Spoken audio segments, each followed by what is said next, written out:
अगर मैं आप लोगों से ये कहूँ कि आप जो है 2 लाख 2.5 लाख की जो कंपनियां हैं आईटी सेक्टर की, वो जो है मात्र 41 रुपीज़ में ख़रीद पाएंगे, तो क्या आपको यकीन होगा?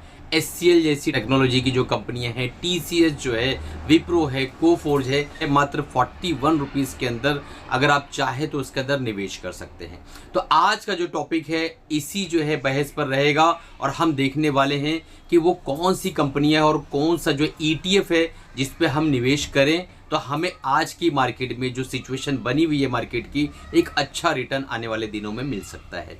जी हाँ दोस्तों, मैं ईटीएफ ट्रेडिंग की बात कर रहा हूँ। हमारा जो आज का ईटीएफ है IT20।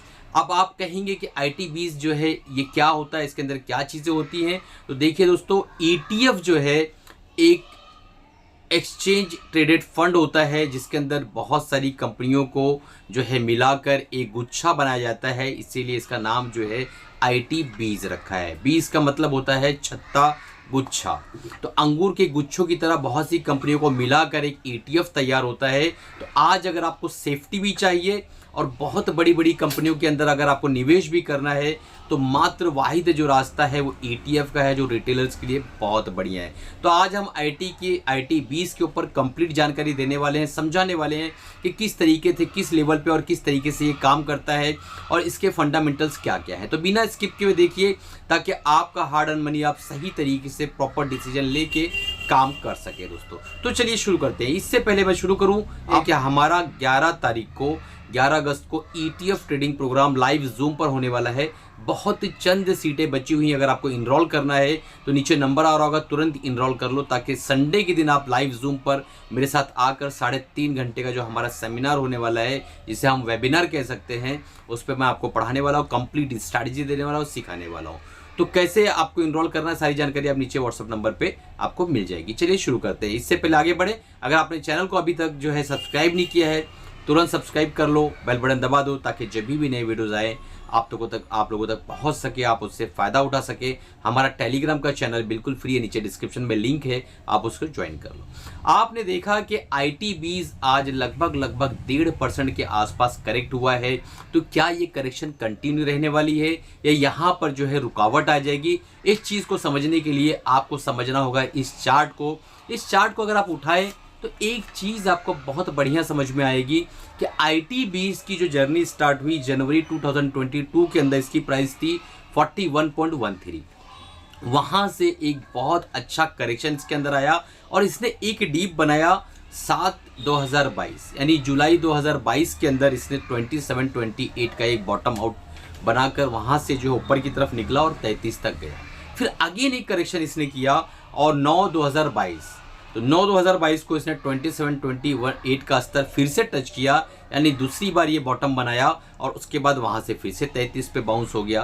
तो जो लोग अगर स्विंग करना चाह रहे होंगे तो उन्हें इसने काफ़ी मौका दिया, 5 से 7% का मौका 2 बार दे चुका और तीसरी बार 4/2023 को।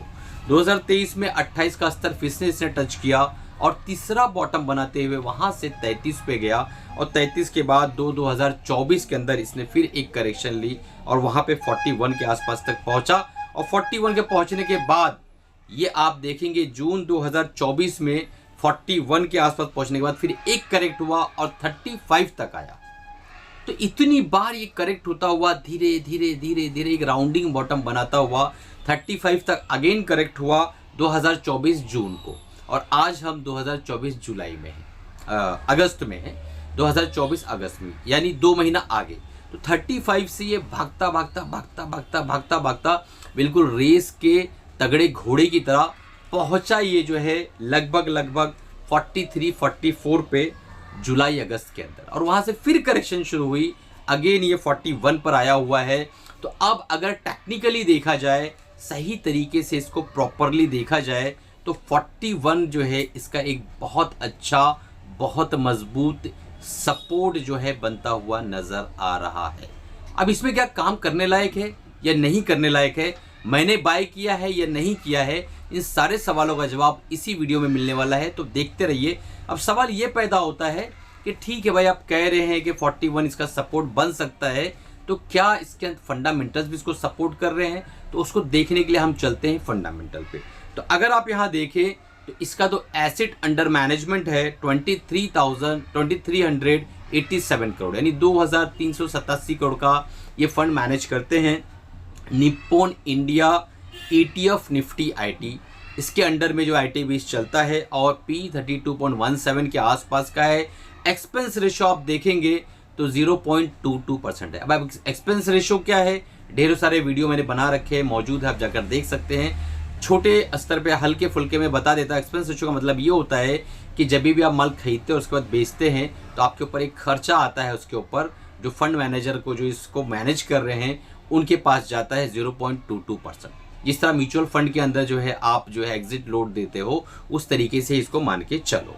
तो यहाँ पे आप देखेंगे बेंचमार्क इंडेक्स लास्ट एक साल का 27.15% रिटर्न दिया है और इसने जो है 29.14 रिटर्न दिया है। अपने बेंचमार्क इंडेक्स को इसने बीट किया हुआ है। अब आगे बढ़ते हैं और देखने की कोशिश करते हैं कि पोर्टफोलियो जो है इसके अंदर क्या है। तो लार्ज कैप में जो एलोकेशन इन्होंने रखा है 85.62%, यानी अगर आप 100 रुपया लगाते हो तो 85 रुपया 62 पैसा लार्ज कैप के अंदर जाने वाला है। कौन कौन सी कंपनियां हैं आगे आने वाली है, कितना एलोकेशन है वो भी बताने वाला हूं और क्या नतीजा निकलेगा वो भी सब समझाने वाला हूं। मिड कैप में 14%, अदर्स में 0.38% इन्होंने अपनी जो होल्डिंग बना रखी है। ठीक है, अब पोर्टफोलियो अगर देखें तो इंफॉर्मेशन टेक्नोलॉजी जो है 89.88%, ये IT का बीज है, तो मैक्सिमम चीज़ें जो है इसके अंदर ITs की ही स्टॉक्स रहेंगे। बट उसके अंदर इंफॉर्मेशन टेक्नोलॉजी के अंदर 89.88 है, अदर्स में 4.35% है, प्रोफेशनल सर्विसेज के अंदर जो है 3.46% है, लॉजिस्टिक्स में 0.35% है और फाइनेंशियल सर्विसेज में 1.96% है। अब आगे बढ़े और देखने की कोशिश करें कि कंपनियां कौन कौन सी हैं इनके पास, यानी इन्होंने ठीक है IT बीज बनाया है, आप कौन किसी कंपनी ले रखे हैं और उसके अंदर कितना एलोकेशन है, जो कि बहुत इंपॉर्टेंट चीज़ है। अब यहाँ पे आप देखेंगे HCL टेक्नोलॉजी 9.66% इन्होंने एलोकेट कर रखा है, टेक महिंद्रा 9.27% एलोकेट कर रखा है, विप्रो 7.9% एलोकेट कर रखा है, LTI माइंट्री 5.57% एलोकेट कर रखा है और कोफोर्ज 4.46% एलोकेट कर रखा है, एम्फेसिस 2.58% एलोकेट रखा है, L&T टेक्नोलॉजी सर्विसेज लिमिटेड 1.54% के आसपास एलोकेट कर रखा है। तो एलोकेशन तो बहुत बढ़िया है और यहाँ से जो है TCS था उसको शायद इन्होंने हटा दिया है, निकाल दिया है। ठीक है, तो ये एलोकेशन है दोस्तों। अब एक बात समझने की है कि इतनी बेहतरीन कंपनियों के अंदर इन्होंने एलोकेशन रखा है, तो क्या हमें इसके अंदर कूद जाना चाहिए? क्या ऐसे पॉइंट्स है जिसके बिहाफ में मैं आपको ये चीज़ समझा रहा हूँ कि इसके अंदर जो है एक पोटेंशियल मुझे नज़र आ रहा है और मैंने बाय किया नहीं किया वो मैं आपको अभी स्क्रीनशॉट देने वाला हूँ कि मैंने वाकई बाय किया या नहीं किया है। बट एक चीज़ समझो कि अगर रेट कट होगा तो उसका इम्पैक्ट इसके अंदर आने वाला है, उसमें कोई दो राय नहीं। इस चीज़ को याद रखने की कोशिश करो। ठीक है, रेट कट सितंबर में होने वाला है, फिर अगेन होगा, फिर अगेन होगा, फिर अगेन होगा। लगभग ये जो है कयास किया जा रहा है, ये एक सोच बनाई जा रही है कि 1.5% के आसपास का फेड रेट कट करेगा ओवरऑल नेक्स्ट ईयर के आसपास में। तो अब यहाँ पे अगर रेट कट होता है तो सबसे बड़ा बेनिफिशियरी जो है केमिकल, IT, FMCG, ये सारे सेक्टर होंगे। कैसे होंगे, उसके क्या कैस्केडिंग इफेक्ट हो, वो सारी चीज़ें बाद में हम किसी और वीडियो में डिस्कस कर लेंगे। बट फॉर टाइमिंग ये समझो कि अगर रेट कट का इफेक्ट यहाँ होगा और ये अपने मंथली टाइम फ्रेम के सपोर्ट जोन पे अवेलेबल है, तो यहाँ से मेजर करेक्शन अभी यहाँ से 3-4 रुपया अगर और भी आ जाता है, यानी 37-38 तक भी आ जाता है, तो भी कोई दुविधा की बात नहीं है। सवाल ये पैदा होता है कि इसको खरीदा कैसे जाए, किस तरीके से खरीदा जाए कि हम इसके अंदर लॉस ना करें, या कौन सी वो स्ट्रैटेजी है जिसको जिस तरीके से खरीद के जो है हम इसके अंदर एक अच्छी पोजीशन बना सकते हैं और ओवर द लॉन्ग पीरियड एक अच्छा प्रॉफिट बना सकते हैं। तो इसी स्ट्रेटजी को हम अपने जो है ETF ट्रेडिंग प्रोग्राम के अंदर सिखाते हैं कि किसी भी ETF के अंदर जो हमारे सिलेक्टेड ETFs हैं उसके अंदर किस तरीके से काम करना है और किस तरीके से फंड को एलोकेट करना है, रिस्क को कैसे मैनेज करना है, कैश को कैसे मैनेज करना है, ट्रेड को कैसे मैनेज करना है, इस सारी चीज़ों का ज्ञान जो है उसके अंदर देते हैं दोस्तों। तो आपके सामने नंबर आ रहा होगा, इनरोल करना है तो तुरंत जो है आप क्वेरी करके इनरोल कर लो दोस्तों। तो आज का जो ये वीडियो है ये कैसा लगा आपको? अगर आपको पसंद आया तो कमेंट करिए और चैनल को सब्सक्राइब नहीं किया सब्सक्राइब कर लिए, अपने दोस्तों तक शेयर करिए।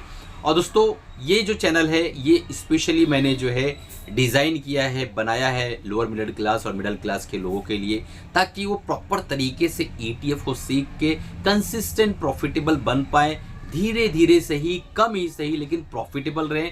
वो 90% कैटेगरी के अंदर ना जाएं जिसके बारे में सेबी या बेबी कह लो कहती है, वो आपको उस कैटेगरी में नहीं जाना है। आप अगर इस चैनल को प्रॉपर तरीके से फॉलो करते हो तो धीरे धीरे बहुत कुछ सीख जाओगे और आप जो है धीरे धीरे प्रॉफिटेबल हो जाओगे।